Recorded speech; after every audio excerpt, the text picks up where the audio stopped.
E aí, tudo bem com vocês? Aproveitando a quarentena para estudar bastante.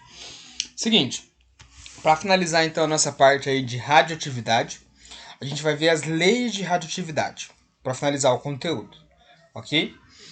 Então vamos lá.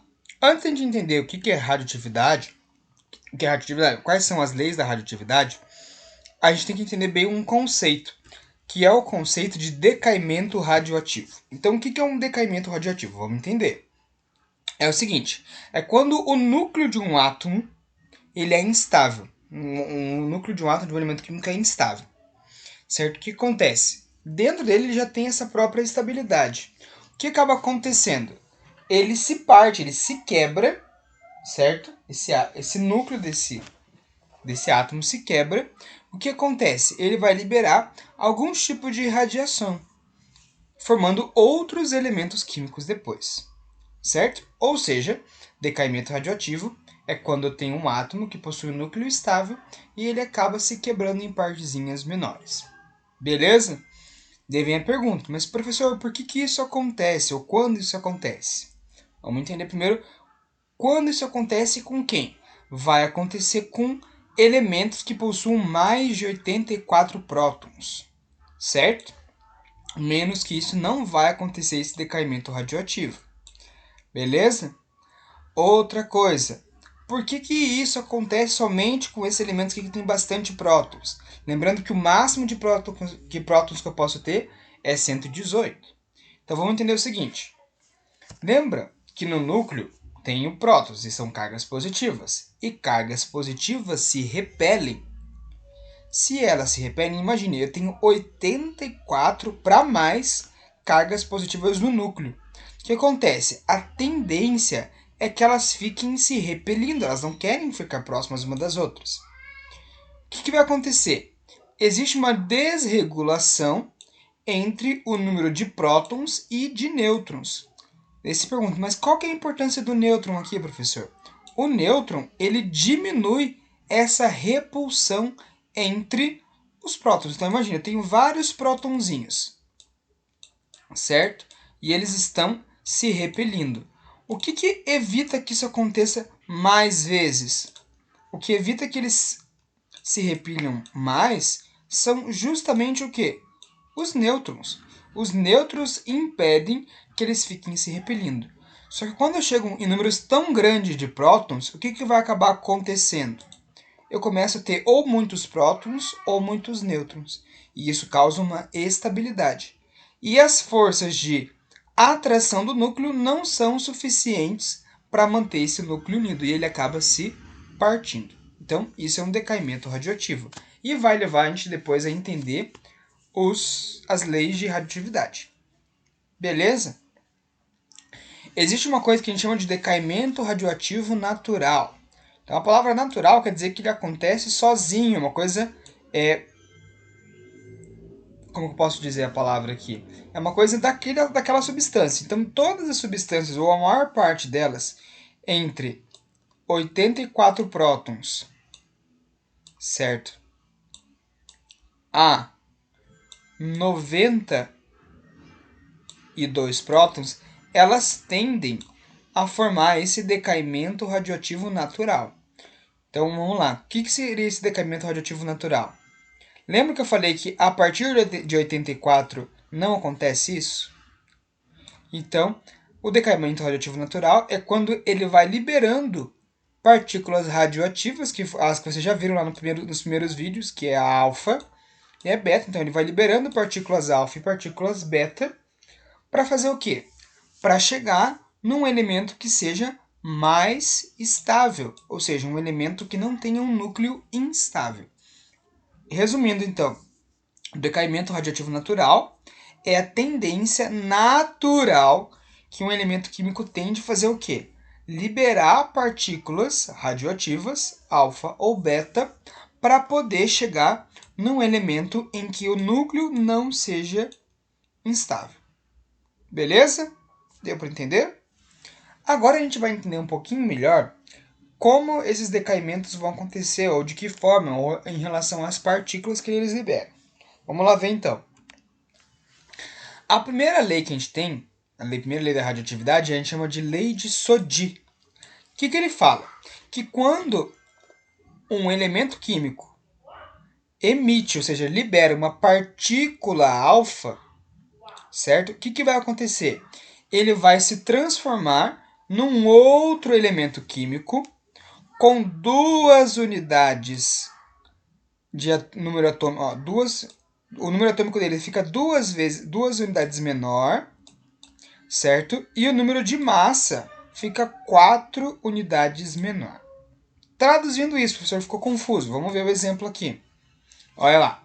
Eu tenho um elemento qualquer, X, em que ele tem um número atômico e a massa dele. Quando ele liberar uma partícula alfa, certo? Eu vou diminuir 2 do número de baixo, ou seja, do número atômico, e vou diminuir 4 do número de cima. Perfeito? Ah, professor, mas por que tem o hélio aqui? Porque o hélio, se a gente for ver como que representa uma partícula alfa. Partícula alfa, você coloca lá um Azinho, 2 embaixo e 4 em cima. Isso é exatamente igual a um átomo de hélio. Só por isso. Mas não se importe muito com hélio, se importe com isso aqui, ó, com essa transformação. Então, quando ele liberar uma partícula alfa, eu vou diminuir 2 do número atômico e vou diminuir 4 do número de massa. Beleza? Exemplo agora bem real. O urânio 238, ó, liberou uma partícula alfa, tá aqui, ó. Liberou a partícula alfa. O que aconteceu, ó? 2 números menores aqui, ó, então ele passou de 92 para 90 e 4 números menores de massa, passou de 238 para 234. De boa? Bem facinho, né? Não tem mistério. Segunda lei da radioatividade, agora, ou lei de Farjans, fala o seguinte: a gente já emitiu partícula alfa e partícula beta. Agora, a partícula beta. Então, quando um elemento radioativo ele emitir uma partícula beta, o que vai acontecer? Ele vai se transformar num elemento químico, só que com um número atômico, uma unidade maior, ou seja, vão aumentar um no número atômico, mas a massa continua a mesma. Ok? Vamos ver o exemplo que vai ficar um pouquinho mais claro. Então, reparem o que aconteceu aqui. Ó. Tem um elemento, ele liberou uma partícula beta. Como que eu sei que ele liberou? Porque ele está aqui no final. Detalhe importante, a partícula beta nunca vai estar aqui, galera, porque ele não está reagindo com uma partícula beta, ele está liberando uma partícula beta. Isso é bem importante também de entender, tá? Então, quando ele libera uma partícula beta, o que vai acontecer? Ó? A massa continua a mesma. E o número atômico fica uma unidade maior, ou seja, eu vou aumentar 1 no número de baixo. Ok? Vamos ver o exemplo. Olha lá. Eu tenho o tório 90234. Ele liberou uma partícula beta. Deixa eu apagar aqui só para a gente poder visualizar melhor. Tá? Ele liberou uma partícula beta. Tá aqui, ó, a partícula beta aqui. Certo? O que aconteceu? Ó? A massa continua igual. E o número de baixo, ou seja, o número atômico, aumentou em uma unidade. Difícil? Não, né? Então, para diferenciar é bem simples. Você vai olhar. Se diminuiu 2 embaixo e 4 em cima, ele liberou uma partícula alfa. Se não alterou em cima e diminuiu e aumentou 1 embaixo, ele liberou uma partícula beta. Difícil de entender isso? Não? Então vamos ver 2 exercícios para a gente entender. Olha lá.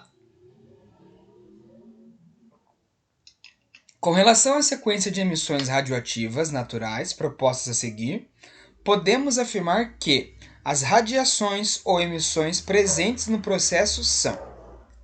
Essa questão tem um modo fácil e um modo difícil, certo? Eu vou explicar primeiro pelo jeito difícil e depois a gente vai ver o fácil. Então ele quer saber quais são os tipos de partículas que foram emitidas. Tá? Uma coisa que eu acabei esquecendo de explicar é o seguinte: a gente viu que tem 3 tipos de partículas radioativas, que é a alfa, a beta e a gama. Professor, por que a gama a gente não colocou aqui? Porque ela não altera nem a massa e nem o número atômico. Beleza? Show de bola. Então vamos lá, vamos resolver esse exercício. Reparem, eu tenho o urânio 238 e eu quero chegar no polônio 84. Ok? Vamos fazer isso então. Como eu quero diminuir aqui o número de baixo, e eu também quero diminuir o número de cima, eu tenho que emitir qual partícula? Alfa ou beta? Alfa. Então, ó, liberou uma partícula alfa. Ah, professor, mas eu não sei o elemento que ele vai formar. Não precisa, por isso que eu estou chamando aqui de X1.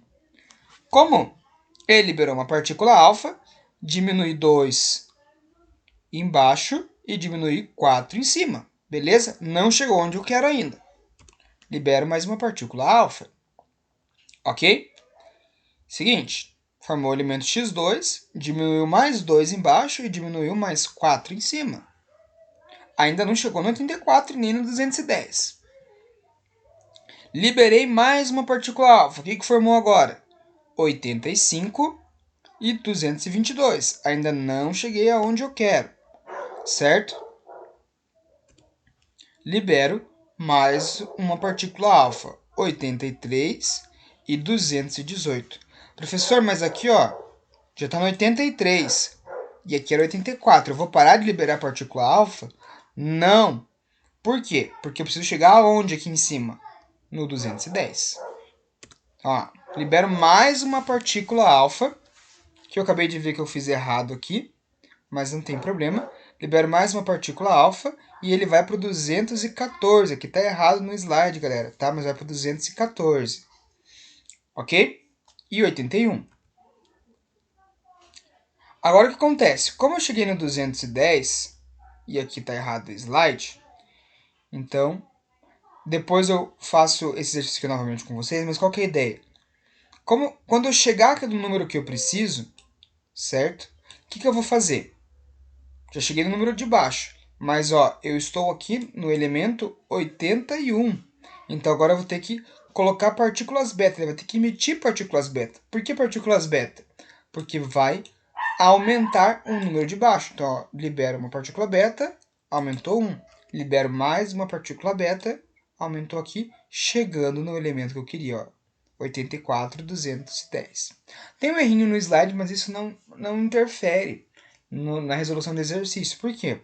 Porque ele só quer saber, nesse caso aqui, tá? Quais foram os tipos de partículas que foram emitidas. Então, somente alfa? Não. Somente beta? Não. Alfa e beta? Sim. Alfa e gama, a gente viu que gama não. Gama e beta? Também não. Resposta certa é a letra C. Daí você vai lá e me fala, professor, mas você falou que tinha um jeito fácil de resolver isso. E tinha mesmo, olha lá. Daqui para cá, qual foi o tipo de partícula que ele emitiu? Ó, diminuiu 2 e diminuiu 4. Então, partícula alfa. Daqui para cá, qual é o tipo de partícula que ele emitiu? Ó, aqui ficou igual. E aqui aumentou 1, ou seja, partícula beta. Então, já no próprio enunciado do exercício, já tinha a minha resposta. Beleza? Então, resposta final, letra C de casinha. Beleza? Próximo exercício. Olha lá. O isótopo 32 do fósforo, utilizado na agricultura, pode ser obtido pela reação nuclear representada pela equação. Então, aqui tem uma reação. Assim, considerando a reação representada e as propriedades dos radionucleotídeos e das emissões alfa, beta e gama, qual é o tipo de radiação emitida? Esse exercício é bem sossegado de entender. Olha lá, é só você reparar o que aconteceu aqui. Ó, 17 passou para quanto? Para 15, então diminuiu 2. 35 passou para 32, diminuiu 3. Ah, professor, mas a partícula alfa é 4 em cima e 2 embaixo. Mas olha essa contagem aqui bonitinha. Tem um aqui do nêutron. Então, 35 com mais 1, 36. Menos 4 da partícula alfa que ele emitiu, 32. Fechou? Ou seja, qual foi a partícula que foi emitida aqui? Foi a partícula alfa. Tranquilo? Então, esse xizinho aqui, ó, é a partícula alfa. Fácil? Último exercício para a gente finalizar. O radioisótopo 222 do radônio 86, por uma série de semidesintegrações, transforma-se no isótopo 206 do chumbo 82. Determine o número de partículas alfa e o número de partículas betas envolvidas nessa transformação. Agora aqui não pode ter erro. Por quê? Porque agora eu quero saber quantas partículas foram emitidas. Já reparem o seguinte, que vocês podem me perguntar aqui, professor, mas como que eu vou saber se emite alfa ou beta primeiro? Só você reparar aqui, ó. Olha o número que está aqui e o número que está aqui. Diminuiu, certo? Olha o número que está aqui e o número que está aqui também diminuiu. Ou seja, vai ter que diminuir. E a única partícula que diminui é a partícula alfa. Então, olha lá. Radônio 222. Eu quero chegar aonde? No chumbo 82, 206. Liberei uma partícula alfa. O que aconteceu? Passou a ser 84 e 218. Então, diminui 4 e diminui 2. Partícula alfa. Mais uma. Ó, 82, 214. Beleza? Mais uma partícula alfa. Formou o que agora? Menos 2 embaixo, então 80. Menos 4 em cima, 210. Ainda não cheguei onde eu quero. 78 e 206. Opa, cheguei no 206. Reparem que aqui embaixo pouco importa para mim ainda. Por quê? Porque a partícula beta, ela permite que eu altere o número de baixo, mas a partícula beta, ela não permite que eu altere o número de cima. Então, a partícula alfa vai servir para quê? Para eu chegar nesse número de massa. E eu cheguei nele, ó, 206. Ok? Agora o que eu vou fazer? Eu vou adicionar partículas beta, porque toda vez que eu adiciono uma partícula beta, ele aumenta o número atômico, ou seja, o númerozinho de baixo. Então, beleza, vamos lá. Emitir uma partícula beta agora. Olha lá o que aconteceu. Mantém a massa e aumenta o número de baixo. Mais uma partícula beta. Aumenta mais um no de baixo e a massa mantém a mesma. Mais uma beta, ó, massa igual, aumentou mais um. E a última vez, mais uma partícula beta. Cheguei aonde eu queria chegar. Agora é só fazer continha. 1, 2, 3, 4 partículas alfa. Então, posso descartar esta. E posso descartar esta aqui e essa aqui também. Quantas partículas beta? 1, 2, 3, 4 partículas beta. Resposta certa, letra D de jeans. Alright? Certo, galera? Alguma dúvida? Vou passar uma lista de exercícios para vocês também treinarem. Tem que treinar isso aí, tem que treinar os cálculos de meia-vida lá também, galera. Certo? Qualquer dúvida, a gente vai fazer uma livezinha mais em breve aí para tirar dúvida desse conteúdo. Estudem, façam a lista, lavem a mãozinha, descansem e até uma próxima, galera. Falou!